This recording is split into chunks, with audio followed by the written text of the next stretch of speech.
It's the Tabletop Miniature Hobby Podcast. My name's Matthew, and on this episode I've got a lovely chat with John Treadaway, who is the editor of Miniature Wargames magazine. Yeah, I am the editor of Miniature Wargames magazine. I have been now for, I suppose, rapidly approaching 7 years. I was just doing that by counting the volumes of back issues in front of me. Yes, I think it's 7 years.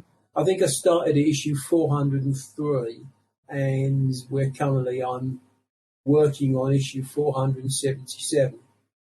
So I want to kind of dive in a wee bit to your career in that and find out how you came to be in this position. But first up, a kind of burning question for you, if we might call it that. If we go back sort of 10 or 20 years and you know, when the internet really came into popular culture, and one of the things that you did hear a lot were, you know, things like magazines, print publications, they will die away.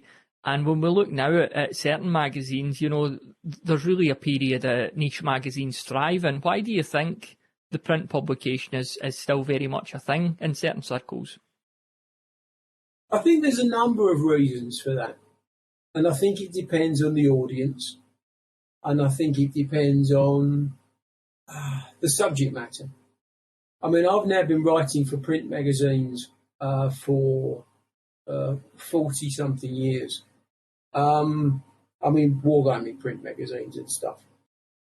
I think it's fair to say that they appeal to people on quite a broad spectrum of tastes in terms of their demographics. When I took the job, one of the things I said to the person at the magazine headquarters, when I sort of, said, would you consider me for the role? And I sent them my CV. And one of the things I emphasised, I suppose, on my CV was that I'd spent probably 2 decades working carefully on the Salute show and being very heavily involved in that. And my attitude was that I wanted to reproduce in the magazine the kind of audience that Salute had. Because I think the whole point of a magazine is that it covers a broad church. People will always bitch and moan, always, and say, well, there was nothing in it for me this month, or there was nothing that I'm particularly interested in this week, or whatever, in any periodical publication. And the answer to that is just because it's not a book. It's that, you haven't gone out and bought yourself an Osprey book or bought yourself something on a specific subject you're interested in. You're buying a magazine, and as such, it will cover a range of topics, and it's meant to make you go, oh, I hadn't thought of that, or oh, that's interesting, or no, it's not. And for me, that's what Salute was always about. I was in the luxurious position of, as I say, helping run the show at its height, where you're looking at, I think on our best days, I think we had 7,000 or 8,000 people in the building. And every year people would complain there were too many this games, or too many fantasy games, or too many trader games, or too many something games. And the reality is that you have a big, broad spread of things. So, bringing that back to magazines, my attitude was very much, that's what you have to do with a magazine. One of the things that comes with that, I think, is that your audience is not all one specific bunch of people. You're not, how can I put it? You're not aiming it at one particular small, slicey demographic. You're trying to cover people from probably, when I started reading Wargames magazines in my mid-teens, to people in their 60s and 70s. The last word I had in last month's issue covered a guy called Jack Alexander, who is still making figures at 93. He'd started Jack Lex as a business and still casts them in his kitchen. You've got this huge, broad selection of people. And some people will want to read it on their phone, and some people will want to read it on a tablet. And some people will want to read it on the toilet in a magazine when they sit there. And I think that the advantage of a print magazine that you can cover all those bases and you can produce the thing as a PDF for those that want it, or an ebook of some sort or whatever, and you can produce it as extracts from that on websites and so on and so forth. But it's about coordinating all of that, I think, about making sure that you've got a selection of both print and electronic versions. When I was young, people used to say, we'll move towards the paperless office. And of course, we never got a paperless office. What we got was an office with more paper, but with the electronic stuff as well. And I think that it's, there's a bunch of guys and girls at Warner's headquarters where they publish the magazine that know how to make sure that those electronic, for want of a better phrase, and internet-based components are fully serviced at the same time. So, it becomes a juggling act, a plate spinning act, of trying to keep all the plates in the air at once. I don't know exactly what the split is on the magazine at the moment, how many people get it as an electronic version and how many people get it as print. But there's still a very healthy number of people that still get it as print. This might be anecdotal, but, if I'm in, say, W.H. Smith's, a shop here in Britain, and looking at the magazines, so you've got your own magazine in White Dwarf, these sort of magazines in our own hobby. And it's curious that a lot of the magazines you see are very tangible. They're about very tangible subjects. So, for example, a lot of sort of knitting-based magazines, cooking, sports. These are things that people like to do in the real world, in the physical world. So I wonder if it's a coincidence that these people also like to get their hands on something physical when it comes to consuming content as well. For example, a magazine, rather than just looking at something on their phone. Do you think there's something in that? I think there is. I think that a conversation I've had with the people at HQ is the difference between miniature wargames and tabletop gaming.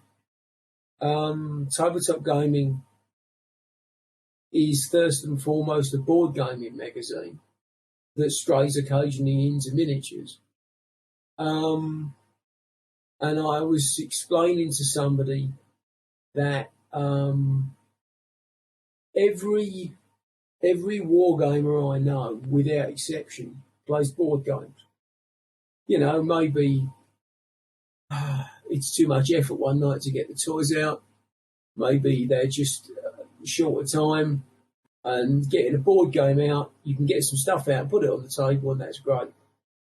But that's not a reverse slope. So all the board gamers I know, and people who identify as board gamers, they're not closet wargamers. Maybe you get the occasional one, but mostly you speak to a board gamer and say, do you play any war games? And they'll say, what, you mean like Dungeons and Dragons? Or, I used to play some Warhammer when I was at university.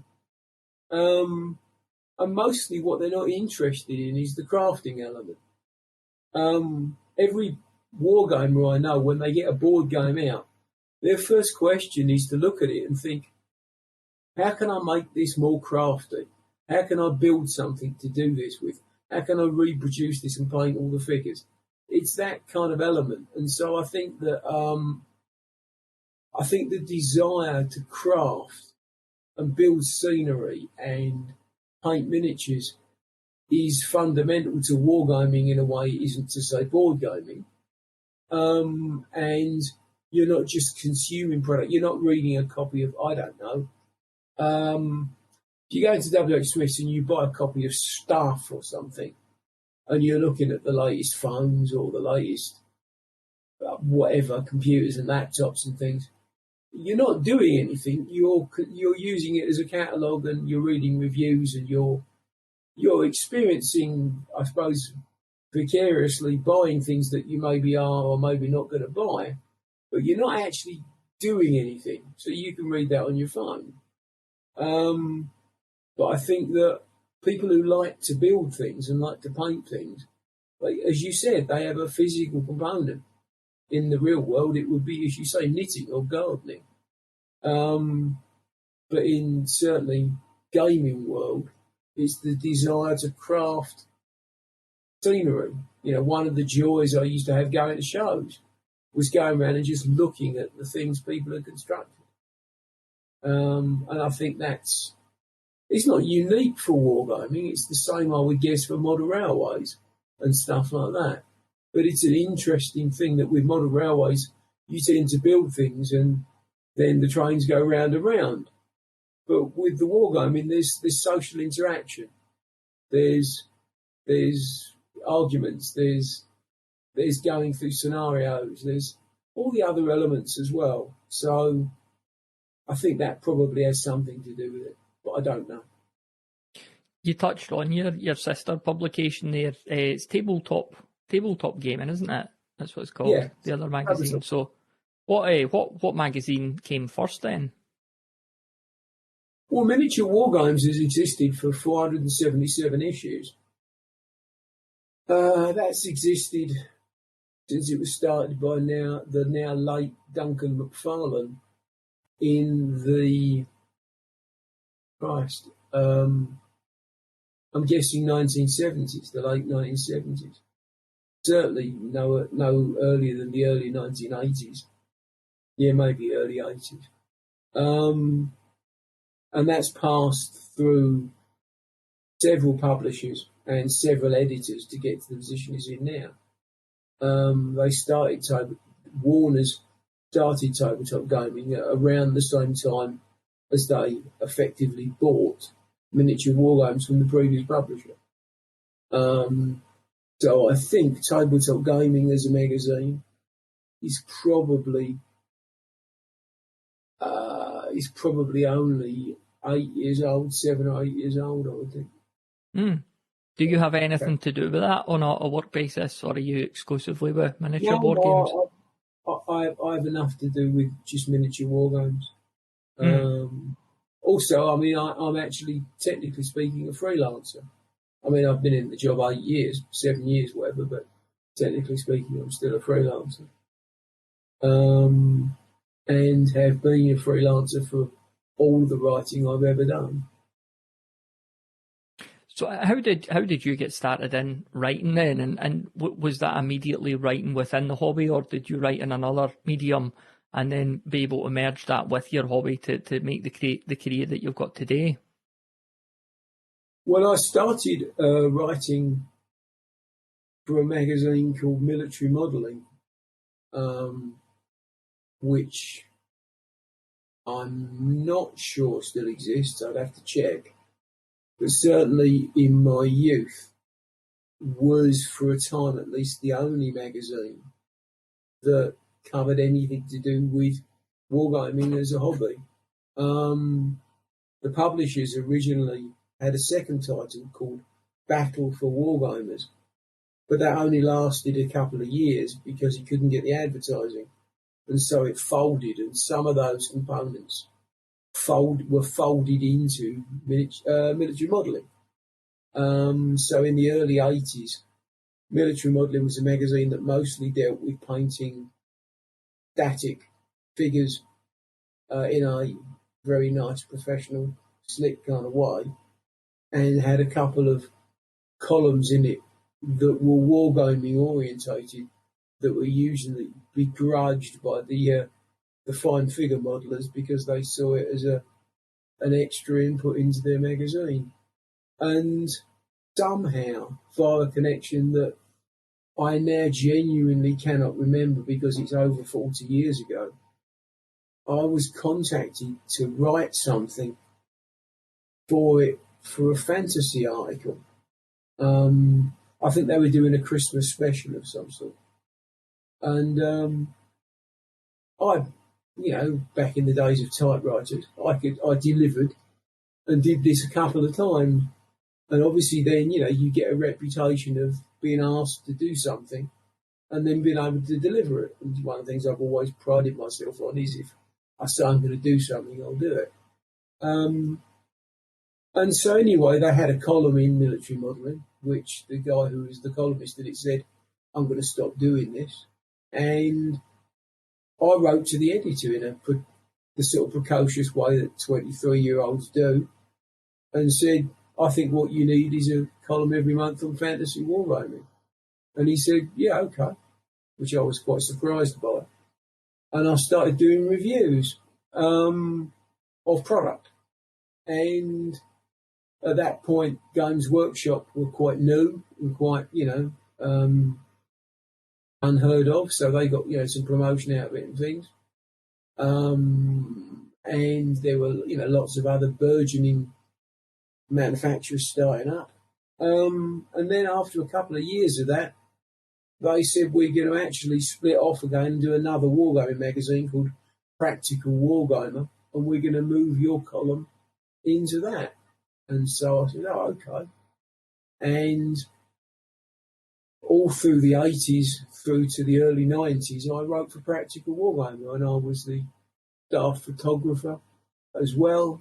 And then after, I think, 9 years, got sick of it and just said, okay, I'm going to stop. But I still used to write occasionally for magazines because of being involved with open day shows, specifically Salute. And so every year we did a deal with what was then a new magazine, which was Miniature Wargames. We did a deal with the then editor that we would produce a program within the pages of the magazine, so that every year on that month, there'd be like an extra 16 pages in the magazine, which we could get an overprint on and get pulled out as our program. And so I wrote for that on a regular basis, once a year sort of thing, just to keep my hand in. Plus, in my real world job, I was writing for and editing a magazine in a work capacity on not a terribly interesting subject, social services in particular. And so it carried on along those lines, really. So I've written for various things over the years. Not all of it hobby related, but most of it hobby related, I suppose. What are some of the things you think about when it comes to creating a piece of content like an article? Are there certain ethos you have, or certain things you put in place, certain things you're looking to do each time you publish an article or a column or anything like that?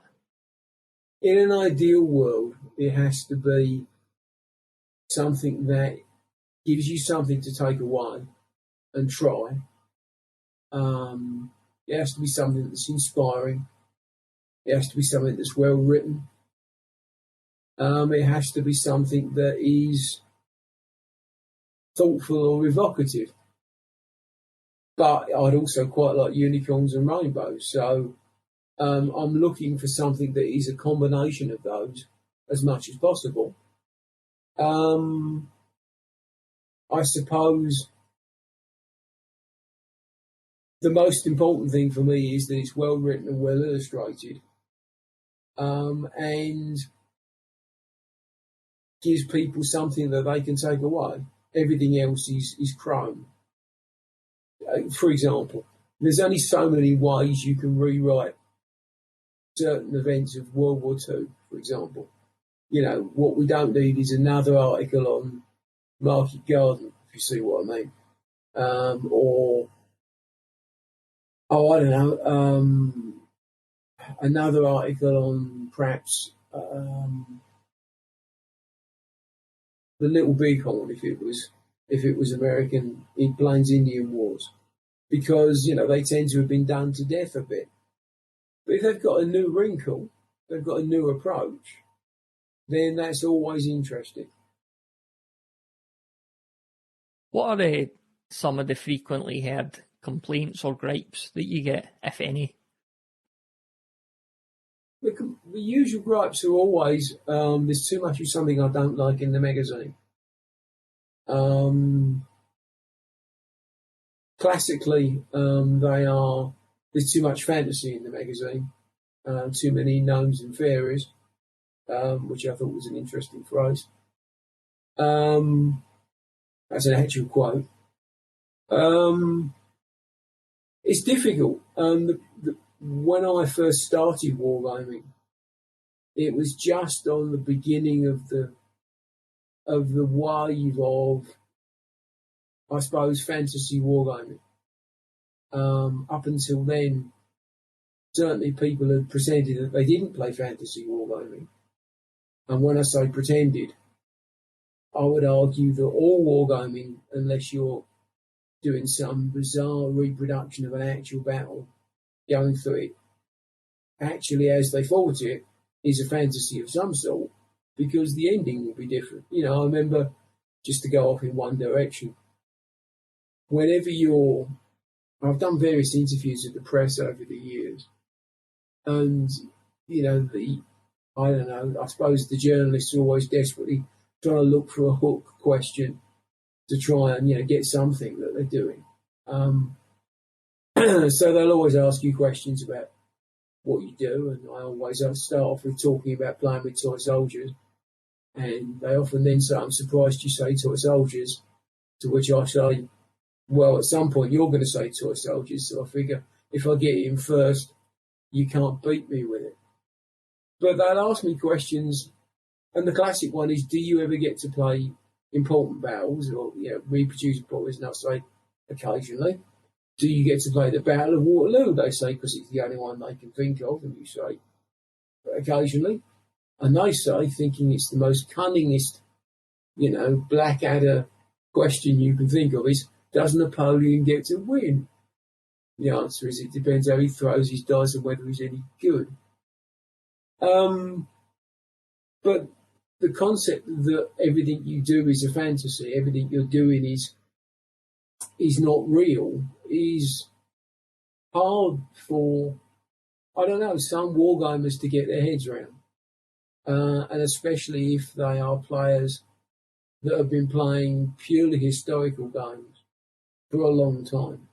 And so, yeah, the biggest bitch that I get is inevitably, there's too much fantasy in it, or there's too much science fiction in it. Did you read it? No, I'm not interested in that. You say, well, okay then. One of the things that I encourage writers to do when they do scenarios is to give alternative settings for it. I did a article a couple of years back, which was based on a 17th century scenario called Siege Train, which was to do with attacking a siege train as it crosses a bridge. And I then reinterpreted it as a science fiction one. And it's the same scenario, and I ran through both of them in the same article. And it was an attempt to show that even if you think this scenario isn't for you, here's an idea, try reading it a little bit and seeing where you get. But there are people who are genuinely just not interested in that, and perhaps magazines are not for them, perhaps, because they can't control what it is they're reading. So that's the biggest complaint I get. What do you attribute that to when you come across, you know, the odd person who's predominantly into the historical wargaming and they have a strong dislike for fantasy or sci-fi? Why do you think that is? I think there's a number of reasons. I think we all want to be taken seriously in our hobby. I don't mean deadly serious, but I mean nobody likes to be mocked. And we all probably have limits that, even if we don't set them out ourselves, are probably still there. So, for example, I found it very difficult to watch a game being played with people playing a game with Lego, where they played a war game and the individual figures were all made of Lego, and when they got shot, they pulled a bit of the Lego off. Now, there's no particular reason for me to dislike that or be prejudiced against it, except that on some level it takes what I do even less seriously than playing it with gnomes and fairies or Lord of the Rings or science fiction ray guns or something. So I guess everybody has a different tolerance level for what they're prepared to accept. Eats away at the sandy foundations of what we think of as our much treasured hobby. And I think that people who have spent, especially if they've spent years researching a particular thing, get quite antsy about the fact that you don't have to do that. I was once told by somebody, "Oh, I do love science fiction games. With all that research, you don't have to do." And then you meet somebody, I don't know, who's running a Star Trek game or something, and has spent years going through television shows and books on the subject and reference material, all of which is far above the collection I've got, assembling something to produce an article or a war game based on Star Trek. And that's research, whether it's research into something that's real or not, or appreciated or not. It's still research. It's still the same act. You get books out, you pound them, you make notes, you collect the notes, you make a game out of it or something, or an article. It's still the same process. But it's not real. Yeah, okay. I think it eats away at people's, like I said, already quite shaky foundations, because everybody at some point will have been told that you're just playing with toy soldiers then. Mm-hmm. I'm guessing that's what it is. Yeah, it's it seems almost sillier when you're like, here's my I don't know, my orc chief compared to, here's my World War II Allied force. There's maybe just that step too far for some folk that they do feel a bit silly. Very much so. What I find interesting is the number of ex-serving soldiers, ex-serving service people who I know that, for example, won't play actual games that involve actual combat, but are happy to play fantasy games because it doesn't bring back whatever it is that's rattling around inside their poor brains. And I know a couple of people who have said to me exactly that. No, I don't do gaming. I don't do historical gaming because that's not where I want to be. And I think for people who, especially people who haven't got any actual active service, that are denying those people a gaming outlet, as it were, by saying, well, it's too much this, that, and the other. And if it's not your taste, there's a gazillion fields of interest in wargaming that really leave me cold. But I don't begrudge other people choosing them as their chosen field. I want to talk a wee bit, John, about your favourite genres and gaming systems and that. But first up, I'm curious just to get a surface level understanding of what it takes to put a magazine together, a regular magazine together, where you're getting the content from, and what kind of goes into getting that on the shelves for us. Well, the answer to that is a stable of people who want to see their work in print, who are good at doing what they say they're going to do, the ability to tie up people's written words with sometimes other people's photographic or illustrative work, because there's a number of people that can write and can't paint, or can paint and can't take a photograph, or can do both of those and can't put pen to paper. And it's about, again, trying to get that particular three-ring circus together so that you've got all of those in the same place at the same time. The ability to plan things, a month or two ahead. The ability to yeah, cultivate and curate a group of people that want to move forward and write. And in my case, to be in the fortunate position of applying for the job and getting it, with a track record that said I could do it. Going back to yourself then, and your interest personally and the hobby world. So what you've talked about the fantasy genre already. What sort of genres and gaming systems really interest you these days? Good question. One of the disadvantages of making your hobby your job is that I found it becomes harder sometimes to mobilise and galvanise your interest in your hobby, just because it becomes more of the daily grind. I wrote a set of rules about, slightly over a dozen years ago. The last set was a dozen years ago. Which I play on a regular basis.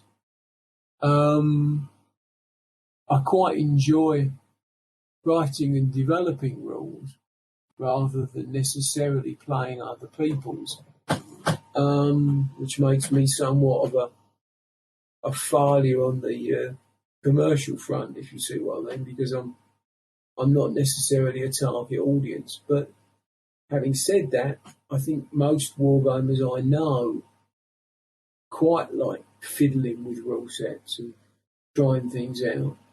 But perhaps that's just the company I keep. I'm not a competition wargamer in the slightest. So I've never been a person to amass armies that look as if they're going to do well in competition and fiddle with them to get the stats right and so on and so forth. So, for example, the whole of the current Games Workshop 40k competitions and now Age of Sigmar competitions and so on and so forth is something that has no interest for me at all, just because I'm not really interested in competition wargaming. I much prefer pleasant, fun, occasionally cooperative wargaming. So, yeah, I mean, my period interests are really, I suppose, modern combat right back to the Second World War. Depends on your definition of modern, I guess. And I suppose a degree of ancients combat, although I'm still looking for a set of rules that really massively appeals. And some science fiction, and I'm a terrible Nazi on the subject of fantasy wargaming because I generally only tend to like one thing, which is probably Lord of the Rings. Very little else. Is that the Games Workshop version of that, or is there another sort of version that you're playing of that? I tend to play other people's versions. I've played the Games Workshop version. It's okay. I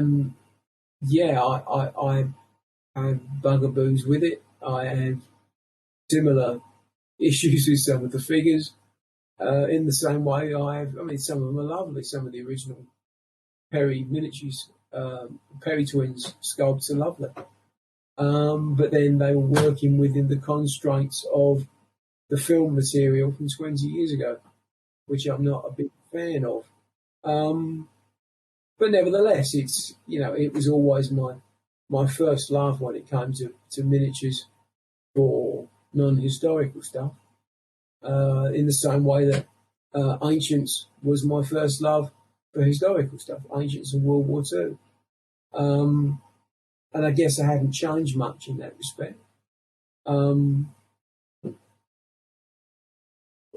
It's been a long while, but I've played quite a few Star Trek games over the years. In my years, ship games. Used to play quite a lot of a game called Starfleet Battles, which started off as a very nice little pocket game. You could just buy counters and play on a tabletop, and after years again of it being turned into a competition game, by the American audience that wrote it turned into something that came in a 3-ring binder that you could stun an ox with. And I rapidly lost interest because it became just too hideously legalese and complicated. I'm not a big fan of massively complex rule sets. I think that, largely one misses the point if every time you want to do something interesting, you have to say, give me a second, I just need to look this up. If you've got a set of rules and it stretches too much beyond 20 or 30 pages, you've probably done something wrong in my books. Do you get much time to game or paint, given that, like you say, your day job is the hobby, so what does that sort of look like? I have the advantage of the fact that I have a cabin in my garden. Unfortunately, I'm not very well at the moment, but up until recently, I've been, gaming in the cabin in my garden, which has the advantage of, I'm in a luxurious position. I can leave a table up and just play, pop down and carry on playing the game when I want to. And that's not something up until 6-7 years ago I had. So I'm very fortunate in that respect. What is that game that you're playing at the moment then? At the moment, I've got 2 tables set up in the cabin. One of them is the game I wrote, which is a game called Hammers Slammers, which is a science fiction game written by a guy called Dave Drake, who is a relatively well-known author from the States, who I've met a couple of times. Dave is a Vietnam vet, and he dealt with his issues leaving the Vietnam War by writing about it in a way that, in the 1970s, nobody was interested in producing books about the Vietnam War for obvious reasons. And so he wrote science fiction books and changed the names to get them published, as it were. And certainly the early works that he wrote are direct lifts from some of his experiences, but done in a science fiction style and amongst sort of hard science fiction books that are highly thought of. And produced a set of rules to go with those. And there's a range of figures out from one of the manufacturers. And they are fairly straightforward and fairly, I would argue, interesting. If you're interested in something which is a weird 1960s, 1970s science fiction translated to people on another planet. But like all these things, it's like when one looks at 40k and you ask why all these people marching forward carrying chainsaws, and why have all the tanks why do they all look like First World War tanks? And there's reasons for it given in the rules, and you think, oh, okay, and you either accept that or you don't. The same with David Drake's work, that you ask why aren't their spaceships doing this and why aren't their aircraft doing that? And his answer is all in the writing, but his real answer, of course, is that's not what it was like in Vietnam. And so, as I say, it is almost the early stuff is almost like a search and replace Vietnam story. But it lends itself to what I would call hard, gritty, unpleasant science fiction with very little shouting death to the emperor and things. And that works for me. I suppose it makes it easier for me to translate it into my brain as a realistic science fiction, if you see what I mean. Are you painting anything at the moment? Do you get much painting done? I'm not painting anything at this instant. I get some painting done. Mostly it's more forces for my 15mm Hammers Slammer stuff, I'll confess. If I run out of time to paint things. The last thing I painted was some I did a test on some samples I was sent by Wargames Atlantic, which was some of their, I'm trying to think what they're called, the British Bulldogs, I think they're called, which are chaps in pith helmets, the red coats carrying ray guns, as it were. And they are designed to sort of hit a button that I think Guns Workshop used to produce a range of figures like them called Praetorians, which they stopped producing a few years ago. I think they fell off the end of one of their codexes, and so consequently nobody produces them anymore.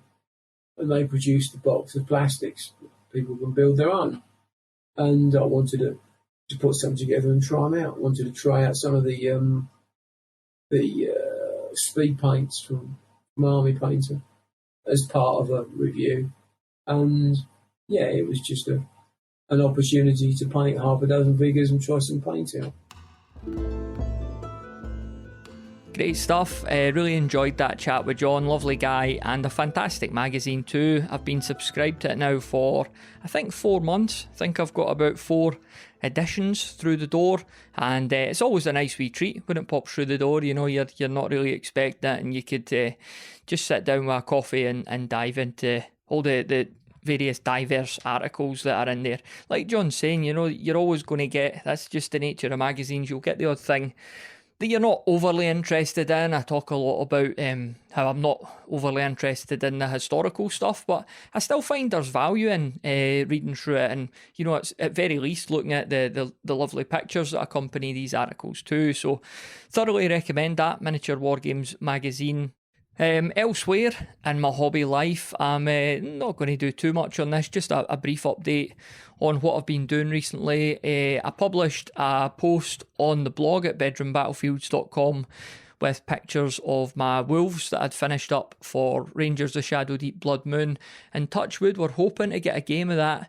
Time of recording, it's mid-November. We're hoping to get a game of that, me and Robert, before the end of the month. So if the stars align, if the full moon comes out, we'll be doing that, and we'll of course bring our usual battle report for you, if you could call it that, on the podcast, and I'll get some pictures of the event too. So yeah, really looking forward to that scenario. It's been a long time coming, and hopefully we're just about to get there and get playing with it. I've been dabbling with some Plague Bearers. I've been trying to come up with a colour scheme here that I'm happy with for my Plague Bearers of Nurgle. I'm going to make a wee Nurgle warband. I think I've mentioned this before on the podcast too. And I've just been really dabbling and experimenting with what sort of colours I want them to look, dealing with their sort of flesh at this point in time. So I've been trying black undercoats and dry brushing. I've got some of the old Citadel paints, which I said before that I've not been using, but I cracked a couple of them open. Was it pale flesh and bleached bone? I was doing a kind of dry brush over dark undercoats. I tried a brown undercoat as well, and then I was going over the top with contrast paints. I'm always using Skeleton Horde, so I stuck that on, and I tried with a couple other ones too. I think I tried with one of the flesh tones. I actually used Plague Bearer Flesh, I think it's called, as well on one of them. And the feedback on the Discord channel when I put the photos up, you know, people are basically saying, go and just get on with it now. You've messed about long enough with this planning. But the feedback was that maybe uniformity in a warband like this isn't really the answer. I suppose it'd be different if you were ranking up a full unit of them, like a block of troops. But the fact that this is a warband, a skirmish warband, it might benefit from them being slightly different colours to one another. It might add a bit more character, especially, you know, given the nature of the Nurgle demons and stuff like that. They are all just, you know, rotten bags of pus. There's probably, you know, there's less reason for them all to look exactly the same anyway, isn't there? So I think there's a lot of value in that. So yeah, I think with my Plague Bearers, I'm going to just mix and match it up a wee bit and give them a wee bit of variety in their colours. And I'm also, I think I'm going to get back out all these 6mm miniatures that I've got. I've still got a lot of unpainted 6mm regiments, and I'm really interested in getting them back out and getting back to them, because I quite like the thought of having a game in 6mm. I've done it before, I've talked about it before on the podcast, but I've got these great wee miniatures here from Bacchus, and I just need to get cracked on and get them finished. You know, I've got 6mm scenery, I've got little roads, I've got rivers, bridges and stuff like that, so I really quite fancy a wee game like this sometime soon, so I think I'll do just that. Final thing on books, I noticed there was, I'm probably well behind the times on this, but I noticed that there was a couple of books about to be released that might be of interest to you. The first one is by Ian Livingstone himself. It's called Dice Men, The Origin Story of Games Workshop, and that's to be released on the 10th of November. Time of recording, it's the 15th of November. I think it's out by now, but I reckon I'll put that on my Christmas list. That could be something that I could wake up to on Christmas Day if Santa's going to be good to me, if I've behaved myself this year, which hopefully I have. So Dice Men, yeah, Ian Livingstone with Steve Jackson, great little retro cover on it as well, so I am really looking forward to reading through that one. But another one that caught my eye as well on Amazon, I knew nothing about this at all, Grimdark, A Very British Hell. This is by Tim Linward. And let me just have a wee look at the blurb here. So Grimdark, the on the book cover, Grimdark, the title is actually in the Games Workshop lettering. And in the blurb here it says, Grimdark examines Warhammer 40k's place and impact in pop culture and how this unique version of a hellish future arose from the subconscious of post-industrial Britain. That comes out in April 2023, so a wee bit to go until that comes out, but I did reach out to the author, see if we could maybe get him on in the near future and chat about that, so we'll see how that goes. I dare say getting Ian Livingstone on won't be quite as realistic. That's no offence to Tim, of course, but I imagine Ian Livingstone is a popular guy when it comes to media appearances. But anyway, that's two books I thought might be interesting to you. Like I say, time of recording, it's mid-November, so maybe you are looking for something to stick on that wee Santa list, and if so, there you go. With that said, right enough, you probably can't get the book that comes out in April for your Christmas. But elsewhere, I'm actually reading a couple of biographies. Napoleon, not a fellow I know a great deal about, but I'm reading this massive biography of Napoleon, and I'm also going through one of Alexander the Great, so two famous generals, and yeah, purely out of interest. I really love history.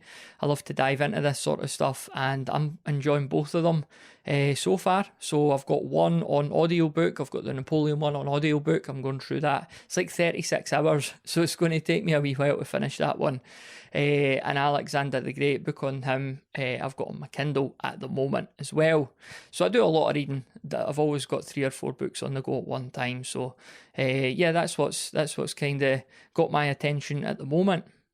So I think that's just about it for this episode of the Tabletop Miniature Hobby Podcast. Be sure to check out the website, bedroombattlefields.com. You'll find all the latest articles and pictures and that on there. I just published the conclusion to our November painting challenge that we had in our Discord channel, and all the pictures of the miniatures that were done. Some really, really great miniatures, great paintwork as well, and a lot of very good names given to these characters. So you'll find pictures of the paint challenge on the Discord server, bedroombattlefields.com/Discord, and hopefully we'll do a new one of those in December. We'll see how things are. We'll see how things are looking for everyone. I know that it could be a busy time of the year, but maybe we could sandwich in a wee challenge where we just paint a single miniature, and I quite like the idea of doing something like that every other month. I think to do it every month, it maybe lose its impact and interest might wane a wee bit. So yeah, be sure to head over to bedroombattlefields.com, check out all those pictures,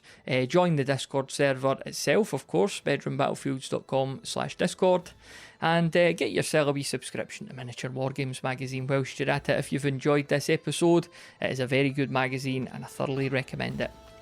Okay, that's everything for now. Thank you very much for listening, and we'll catch up again on the next one.